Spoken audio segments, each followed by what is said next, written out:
Ora cambiato di capitolo, Domenico Antonio Geronimo va a chiedere su di bene se è stato bravo di rispondere a questa invitazione, perché non parliamo di lingua corsa, parlata, scritta, di letteratura per cominciare. Secondo voi, la letteratura corsa, ma in lingua corsa non è? Ma dove è? A quanto posso dire io, vedo che escono libri, che li siano, parliamo stasera di un libro di Renato Goti, è sempre tanto piacere di leggere Renato Goti. È vero. Un po' di giorni fa è uscito un libro di Jacopo Fusina e poi escono ogni anno da più a meno 5, 6, 7 libri scritti in lingua corsa. Allora mi pare che la letteratura corsa, se lo si va a obeso, si porta abbastanza è abbastanza vecchio. Allora, e se lo si va, scusa, se lo si parla mica solo obeso, allora se lo si legge, si vede, si cerca di capire ciò che c'è grento, che lo sia Renato Goti, che lo sia Jacopo Fusina, sono libri che ci possono stare. Sono libri che sono di qualità, parliamo di un contenuto.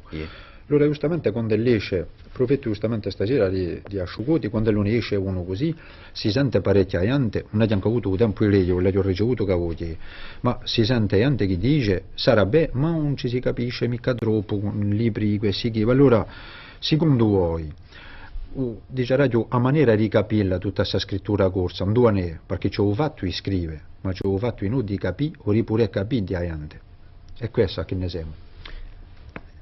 A chi ne siamo un posso rispondere io mica parlarti, secondo voi? Ma a quanto posso dire dice Radio Gue, quando lui esce un libro adopera una lingua, proviamo a portare un paragone. Quando fate voi, quando la esce la televisione un'emissione, c'è quello che manda l'onde e poi c'è quello che riceve l'onde. La letteratura è lì stesso, lo scritto, la lingua è lì stessa, la lingua saranno l'onde. Allora se un giunge non mica ve immagina non tanto in casa di quello che fileggia, può essere quello che manda, come va mica ve, può essere anche quello che riceve. È una questione di, diciamo, di annuncione, di capisce. Sicuro. Allora si dice che non si capisce una lingua difficile, che significa una lingua difficile? Difficoltà ce ne può essere parecchie, c'è la difficoltà di ciò che è scritto, contenuto, ciò che vuole dire quello che scrive, e poi c'è difficoltà della lingua stessa. Allora si tratta di difficoltà di vocabolario, si tratta di difficoltà di anfrasata, di strutture grammaticali. Credo che quando lo si dice è difficile, a me mi pare che lo si possa dire o più è che a gente non fa mica lo sforzo che ci vuole. Io penso che lo si comincia a avere una certa gerarchia tra tutti questi scrittori, che ne pensate voi? Gerarchia, viene male a dirla. No, gerarchia, che gerarchia? La difficoltà, la qualità. Di qualità. Io credo che si possa dire poco corso come per tutte le altre lingue, ci sono di quelli che scrivono, ci sono di quelli che scrivono una lingua più facile, ci sono di quelli che scrivono una lingua più difficile, ci sono chi dicono cose che vengono quasi di bene piano, e tocca anche a quello che legge a provare a capire, mica solo che lo conti che la dia viene così spalata a roba senza che lo ci voglia a provare a capire se stesso. Allora, c'è una questione che si pure pone, gli dirissi, gli è meglio scrivere forse meno e che assai più mondo capisca, o a parlare assai meno e che assai più mondo capisca, o a scrivere veramente di maniera spudica o a parlare di maniera spudica, e chi a gente faccia quantunque un sforzo se gli vuole non capisce o se gli vuole non legge. No, sicura questa è una questione che è messa in ballo, che sono i pochi danni.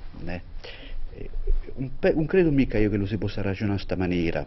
Una lingua esiste, c'è a chi la parla più bene, c'è a chi la parla più male, ognuno la parla come lo può. A me la cosa che mi frastorna assai è che io sono in una scuola, non sento mai una creatura che la parli corso. Chi volete dopo che la possa capisce la gente.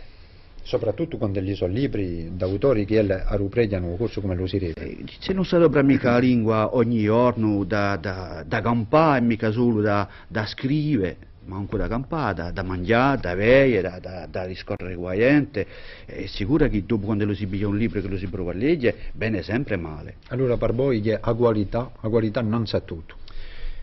a qualità non sa tutto sì, perché una lingua un po' più che se è la stessa, e una lingua se la si avviarisse la si frammette, se la si frammette con altre lingue, frammette si ci vuole, ma mica bisogna sapere fino a dove, fino a quando, ma la qualità ci vuole, se non c'è qualità chi può essere? Allora ci sono chi dicono tutto ciò che bene è sempre uno, voi non siete mica d'accordo, siete veramente per qualità, hai capito ciò che voi volete dire. Domenico Antone Geronimi, un tempo passa l'estro e gli ha anche una qualità di rispettarlo, ben ringrazio per